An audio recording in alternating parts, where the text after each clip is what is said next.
He's earned his chance to fight for that belt. Now imagine that Khamzat is here in the United States preparing for that fight with Imavov. That would be my guess if I am thinking about what's next. But the reality is,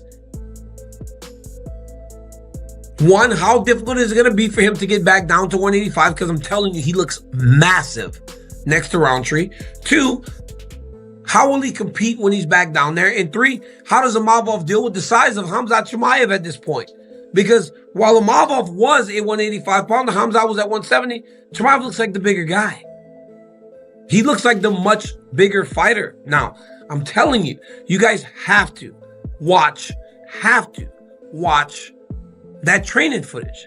He looks like a monster at over 200 pounds.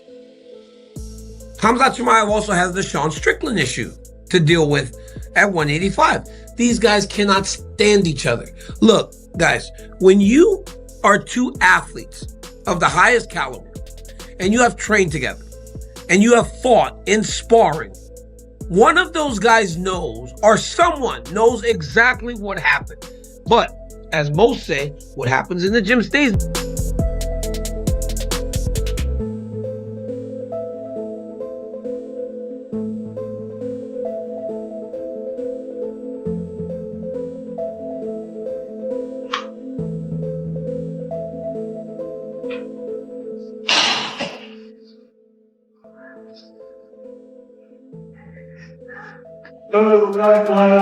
We've seen Khamzat Chimaev fight at welterweight. We see him fight at middleweight. Is he someone that if he says, hey, I want to fight at light heavyweight, we'd see him fight at light heavyweight? I'd like to see him defend his title at a weight first. Yeah, I'd like to see him defend his title before he talks about jumping around from, you know, you're going to keep going up in weight divisions without defending.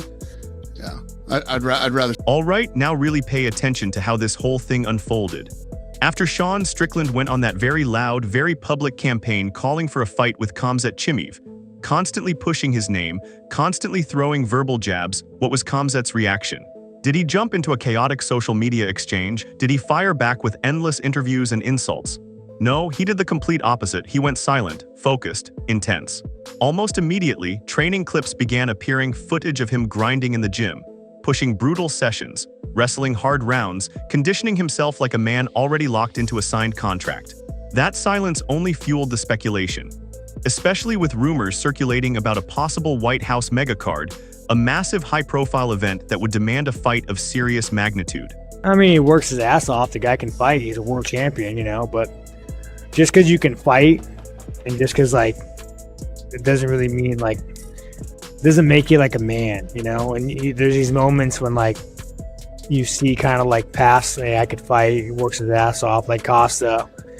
It just, yeah. Much talking from Khamzat's side. No drawn-out online sparring, no emotional responses, just preparation, just discipline. It felt less like he was entertaining the idea and more like he was already deep into camp for something incredibly significant. That kind of quiet intensity speaks volumes. When a fighter doesn't argue, when he just works, it sends a message that he's treating the matchup as inevitable. That Extreme Couture with Sean Strickland, he's been saying some stuff in interviews about, he just didn't like your approach. Just why do you think he's saying that, and do you have a response? I don't know, when I was there they never said anything, you know. When I leave the Vegas and when they stop my visa, he started to talk. When I come back, I'm in LA, bro. Come on. If it's something personal for you, just come. I'm here whenever you want. Physical grind wasn't his only response to Strickland's constant callouts, including being labeled soft. Khamzat eventually answered directly. He told Strickland to be patient, to wait until his complicated visa issues are resolved. And once that's settled, they won't talk with microphones, they'll talk with fists inside the octagon, exactly how elite fighters are supposed to settle things. It was a classic move. Cut the chatter, handle it in the cage. No theatrics. Just violence. Chimaev must fight Sean Strickland next. Guys, there's no debate. And I had 24 hours to think about this. Because here's what I don't want to do. I got to tell you, as an authority figure in this sport, I don't want to pan Imanov. I don't want to do that. I respect him. I respect what he's done. I respect his patience. But Sean Strickland fought him in head-to-head competition. Now, a couple of things came out. I am behind the scenes, and I can tell you, guys tiptoe around Chimaev. Guys are scared of Chimaev. He has a presence. Sean Strickland said, man, I used to be in the gym with this guy. He's a punk. Ask the people that were there. Sean Strickland said, when I come into a gym, I go find the biggest, baddest dude, and that's who I spar with. When Chimaev comes in the gym, he finds the easiest opponent, takes him in the corner, and beats. Respected analyst Chael Sonnen stepped in with absolute conviction, stating that Chimaev's next fight should, without debate, be against Strickland. Sonnen made it clear he thought deeply about the situation, ensuring he wasn't pushing anyone's agenda. His conclusion, it's the obvious fight. He also discussed how fighters behave differently when Khamzat is present, describing that almost tangible aura Chimaev carries, a presence that commands attention without saying much. Then Sonnen referenced Strickland's past comments about their training sessions. Strickland had claimed he always chased the toughest sparring partners, actively seeking the hardest rounds, while suggesting Khamzat preferred easier work. That's not playful banter. That's a direct attack on someone's toughness and gym ethics, especially powerful coming from a fighter who prides himself on never backing down. You're disrespecting everything that Fluffy Hernandez did. Fluffy Hernandez beat 9 men in a row. If Fluffy Hernandez beat Sean Strickland, that would be 10 in a row. 10 is the biggest number in the history of the UFC that anybody's had to do to get a title shot, and that distinction belongs to Merab. But to remind you, Merab was offered a title fight after 7. So the point that I'm making, if Fluffy Hernandez would have won and he would have gotten a title, we're being very disrespectful to the 9 men that Fluffy beat. We're being very disrespectful to the opportunity that Fluffy should have had. And when you play this game, it's the ultimate poker hand. You're all in. Whatever you got is on the line. You got a belt, it's on the line. It doesn't matter if you're undefeated and this guy's lost 5 fights. It doesn't matter if you're ranked number 1 and he's ranked number 8. When you get in there, it's all on the line, winner take all. Sean Strickland took it. Sean Strickland must be zoomed out to the bigger picture.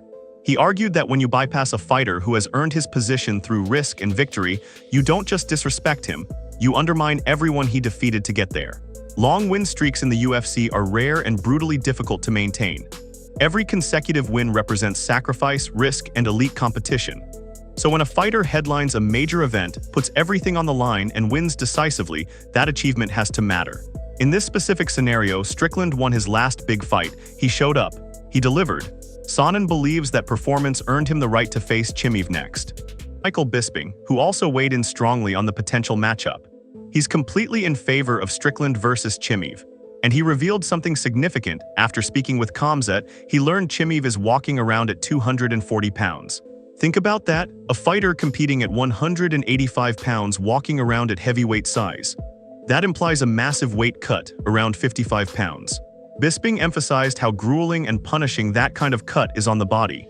It's not just uncomfortable, it's physically draining and dangerous if mishandled. Now, I do want to say, I was with Khamzat last week on the Jackson podcast, and Khamzat Chimaev told me that he is 240 pounds, right? What do you weigh right now, Khamzat? What do you weigh? Come on. You can keep it a secret if you want. I don't. That is gigantic. That is a good weight for a heavyweight, let alone a middleweight that fights at 185 pounds, 84 kilos. That would be a 55-pound weight cut that he has to go through. And by the way, He didn't look fat. He looked to be in really good shape, and he's down there in Newport Beach, California, training, running on the beach every single day. The man is working out hard, but there's no talks of a title fight. In fact, I asked him, who will you be fighting? And he said, brother, I don't know. Fascinating is that Bisping clarified Khamzat didn't look out of shape. Quite the opposite. He's training intensely in Newport Beach, California, running on the beach daily, sharpening his conditioning. The work ethic isn't lacking. The uncertainty lies elsewhere. There's no confirmed title defense on the schedule. When Bisping asked who he'd be fighting next, Khamzat reportedly admitted he didn't know. That uncertainty created. Bisping then turned attention to other contenders like Nasruddin Imavov, acknowledging Imavov's speed and danger. He's a legitimate threat, but Strickland has already beaten him. So the question becomes unavoidable: who truly deserves the next shot? The man with momentum and a recent victory, or someone repositioning for opportunity?